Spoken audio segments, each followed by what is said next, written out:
Hey guys, it's 21 Maxwell here, and welcome to episode 117 of the TNA Impact Wrestling TEW2013 Let's Play. And you join us for Hardcore Justice, our July pay-per-view. We've got quite a few titles on the line, and hopefully we can deliver a good show that gets us a good rating. Now, only 16 segments. It is mostly just kind of getting the matches done to end most of these feuds, and basically so we can start afresh and go in for some fresh feuds for August. So I'll be kind of a lot of hype videos, maybe one or two promos, but more so just getting the matches over and yeah, hopefully getting some guys over from it. 2 pre-show matches, and the only other thing I really need to cover is, of course, the fact that we are in the Midwest today. We're just in the Fargo Centre, the Fargo Dome, sorry, in Fargo, in the Midwest. I don't know any other information. I say my geography isn't great regarding the US, but I just feel it's somewhere we kind of need to get the importance up and the reputation up, so more than happy to go here. So yeah, that's pretty much it. Hopefully we have a good rating, and hopefully it puts us in a good position to start off on the road, or the continual road, sorry, to I was going to say lockdown there, to Bound for Glory, sorry. I think next up in the pay-per-views is, I can't even think what it is. In fact, I can go add to pre-booking. I knew there was a way I could see Victory Road, so we're heading to Victory Road. We're on the road to Victory Road, and hopefully it's a good pay-per-view. But yeah, enjoy, and hopefully we get a good rating. We'll see how it goes. So we managed to get a sellout 25,000. That's quite good then. I'm happy with that. And in our first dark match, in a match that had some good action and average heat, the Killer Elite Squad defeated Redmond and Davey Richards on 8:20. When Harry Smith defeated Redmond by pinfall with a running power slam. This was a C+ 71, so a decent rating there. The Killer Elite Squad get good chemistry as always. Lance Hoyt continues to improve rumble and technical skills. The dirt sheets will be mostly negative for actually just the length of the match, the poor gimmick of Harry Smith, inconsistency of Redmond, and low momentum for Davey Richards. So overall they're fairly happy with that. That's good. In a match that had some good action but not much in the way of heat, Bram defeated Rob Van Dam in 10 minutes and 12 by pinfall with a curb stomp, a C-54.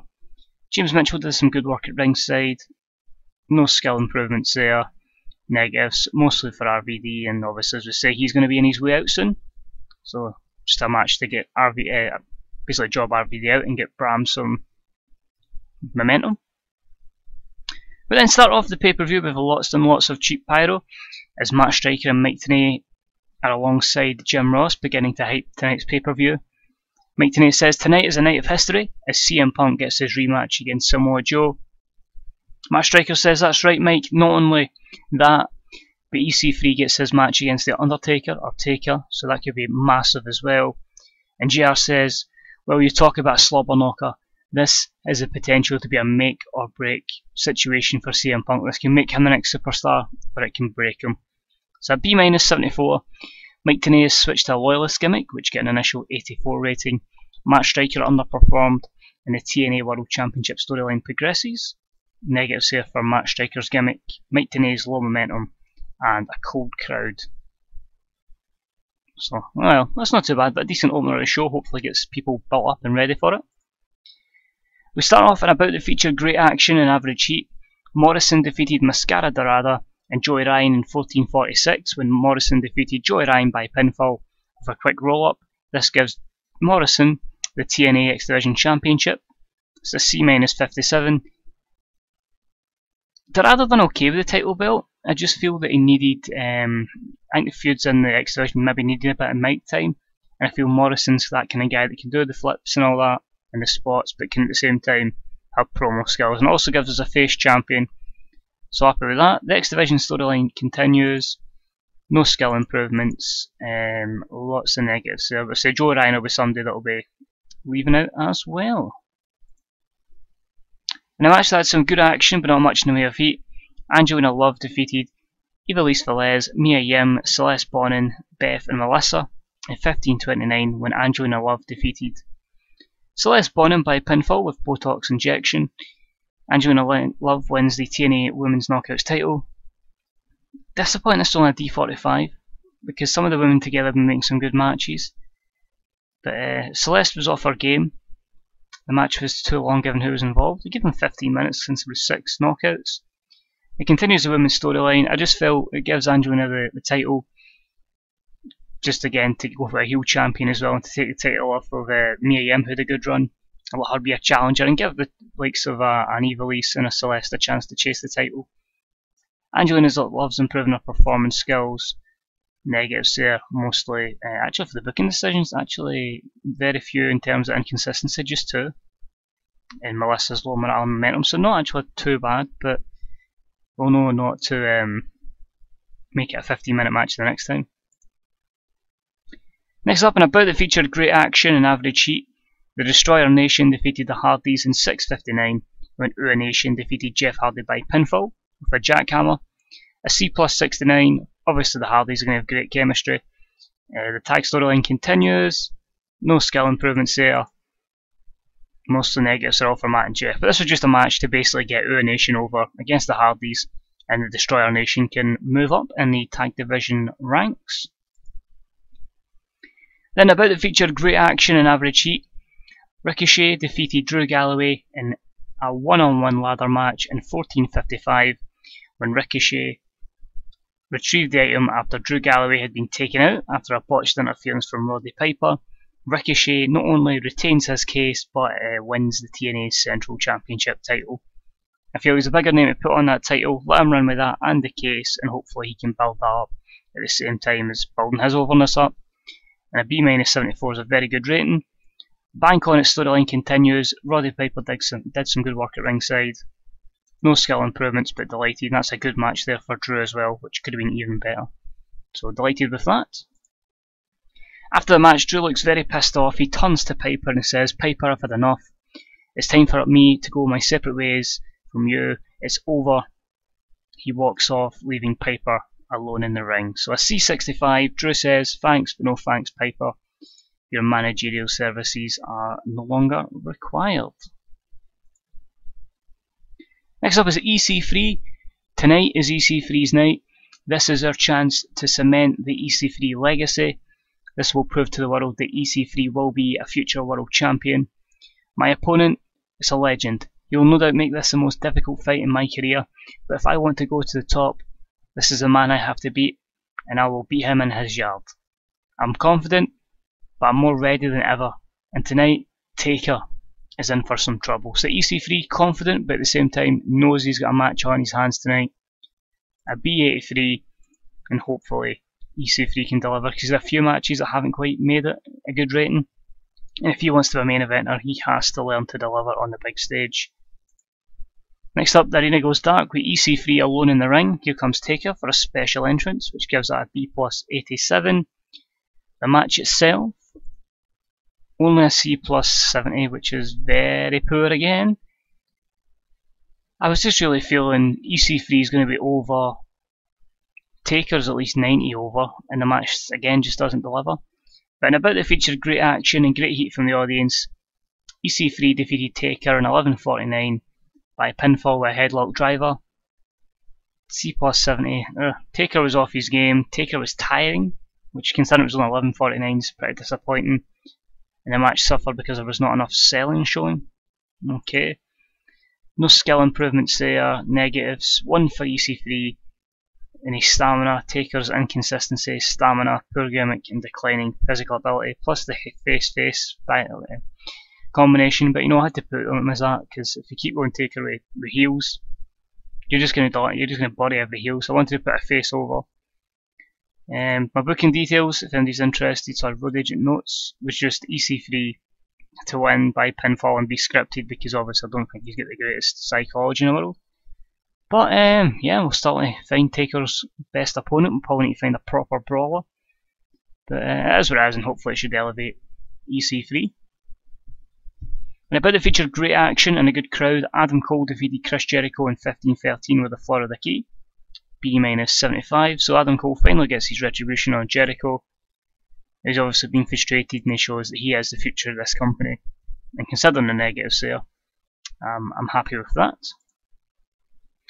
We then see a hype video for the tag team title match. It shows Rocky Romero and his few partners, RVD and Chris Hero, who failed to get the job done. And then we've seen the arrival of his new tag team partner, Alex Kozlov. So a B83, and it hypes up the tag team match, which is next to the tag titles. Will that deliver? It does okay. I'm pretty happy with that. And about it featured great action and a good crowd. State of Mind defeated the Forever Hooligans in a 2-on-2 TLC match in 25:04 when Shinsuke, I got it right this time, Nakamura retrieved the item. State of Mind made defense number 7 of their TNA World Tag Team titles. So a B82, I was initially going to make the titles on the Forever Hooligans, but I've had a change of booking direction, and you'll see in the upcoming episodes why that is not going to happen, or why it hasn't happened here and may not happen in future. But great chemistry between the Forever Hooligans, great matchup, the storyline continues. Only two negatives is the prestige and the match style not meeting the crowd's expectations, but I think it's the first time I've ever had that. But really happy the fact that hopefully it can maybe be the start of getting the prestige of the titles up. With another good title defense. I can perform better if you're not in a hardcore match. Okay, that's cool. Next up is a CM Punk promo. Punk says tonight it's all on the line. Tonight CM Punk takes Samoa Joe to town and back and takes what rightly is his, the TNA World Heavyweight Championship. No cheap shots, no screw jobs, just a CM Punk ass kicking. I've said it once and I'll say it again. We've known each other for a long time. I know all your ins and outs. You're going to have to bring it up a gear if you're going to defeat this CM Punk. So ladies and gentlemen, TNA Wrestling, get ready. It's clobbering time. So Punk gets a B+84.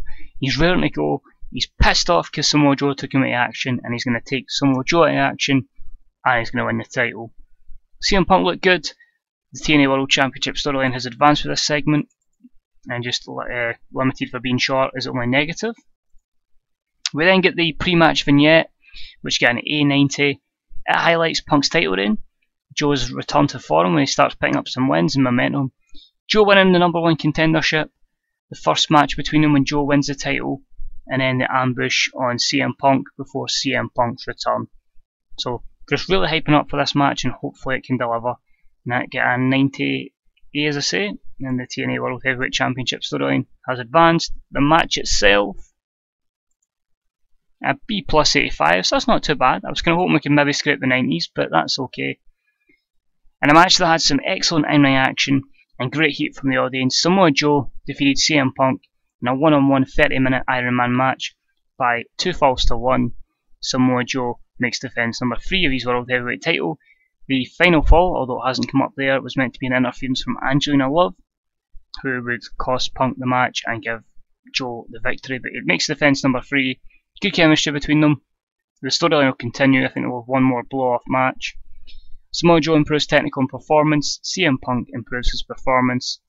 Dirt Sheets negatives is just a bottom out crowd because with them hyped. That's great. I'm delighted with that rating. And then, having just won the title by dubious means, Samoa Joe snatches his title belt and scrambles back up the aisle, only holding the belt afloat with aloft in triumph when he is a considerable distance away from the ring. He and Angelina bolt up the top after her distraction.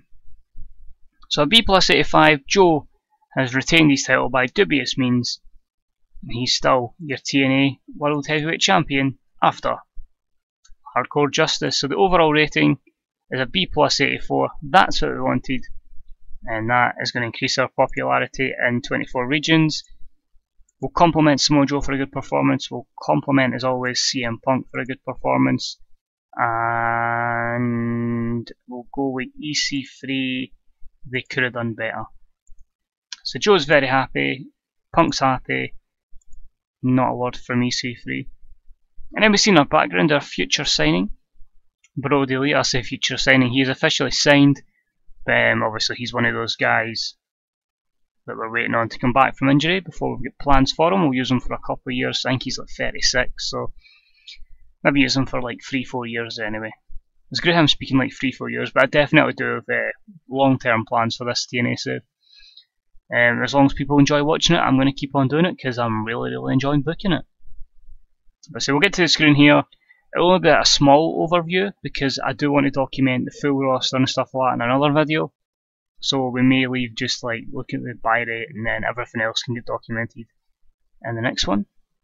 trust this to be the one time though, but it does take a little bit of time to load up. Here we go. Oh, graduates for dojos, that's why. So we've got a lot to look over here. This is stuff we can document. Showtime, Nick McNeil, Percy Watson's went to NXT. The death of NXT. Can we buy NXT? No, I tried. That was quite cool. You look at that. New Japan. Can we take over New Japan? Could actually apply for the New Japan head booker position. No. I don't feel like I know too much about the Japanese way of working and stuff like that, and I feel the roster that they've got at the moment, when a lot of the guys I'd be like, but then it's basically like dojos, Garrett Bischoff to wrestle 1, and then everybody's just really get, which just seems to be regenerated graduateship. So people that have retired, and then they're like, there you go, there's Troy Hume, who is Disco Inferno. So that's cool. So everybody's just really signing their graduates. Sergeant Slaughter retires as well. Yep, just basic. So it would definitely interesting to see if any of these make it to the next level. Again, a 19-year-old, you know, I mean, if he really comes on, obviously no popularity, but interesting to see how they do and all that with the new generated wrestlers. It's the first time I've actually ever seen any new generated wrestlers like at one time coming through the graduates scheme. So I'm interested to see how they develop. But get fantastic reviews, which is good. And we made 110,000 loss, which, although it's bad being a loss, when you think of the guys we sacked, that would be less than 100. It would be more solid than 110k. So we'd have probably made profit. But that's why, you know, we'll get rid of them. Ryan's gonna go, Piper will go, RVD's gonna go. Once they all go, we hopefully should start turning profit. Our emails. Finished last in the American National Battle.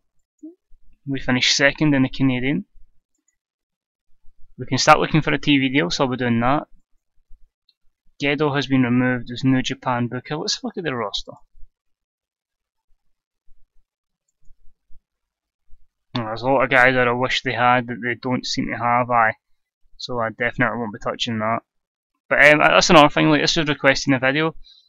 Like, in the next video it's going to be like looking at not just my roster and how everybody's progressed, but also going to be looking at every other company as well and seeing how they've progressed. That's why that was limited there, because I'll go properly through it. So look at the state of wrestling in general, look at where the WWE is, New Japan, Ring of Honor, ICW, etc. Plus look through all my roster as well. So that's why I just skipped that there. And we got 2.65. That actually might be one of my highest buy rates. Just a quick look. User log. It's not user log, it's user stats. Oh no, 3.35 rate, so we're quite down on that by a good wee bit. But size. Northwest has went down, but Midwest has went up. I'm just looking here. 1, 2, 3, 4, 5, 6, 7. 7 are comfortably over. It's that Great Lakes. I just wish that'd be a wee bit further away. Once that's away, you know, I feel we're comfortably sitting as national. Just always that fear. But I say now I'm going to definitely look at deals to expand in both shows. Probably try and break into Japan, I think, or maybe even, I don't know, do we go for Mexico? There's so many places we can look at, but I'll definitely want to expand the show. Maybe look at some pay-per-view deals, extend a couple of these TV deals as well, and just generally start thinking new storylines which are going to take us hopefully through not only a Summer Abroad, which is our small wee event, summer at the base of these, but also looking at the likes of Victory Road, Turning Point, and then Bound for Glory. So that's it for this episode, guys. I say next episode we'll cover my roster, going through the roster, who's went up in popularity, monitoring like stuff like, you know, just for example, if I click on Adam Cole, his popularity, monitoring how that's developed over time. Same with everybody in the roster. We'll go through the creative meeting, we'll go through titles. I don't know if we'll go through storylines, so I don't know if I'll have storylines ready by then. And then we'll document, you know, everything in the main screen, such as the promotion wars and how everybody's doing and, you know, why we're ninth, basically. But that's it for this video, guys. If you did enjoy it, please leave a like. If you've got any ideas for who you'd like to see feuding with each other in the future, let me know in the comments section. And just any general thoughts or ideas, really, or just hints on how to make this make me better at the game would be ideal. But apart from that, guys, thank you as always for watching. Another pleasure booking this show. And until next time, it's 21 Maxwell. I'll speak to you all real soon. Bye bye.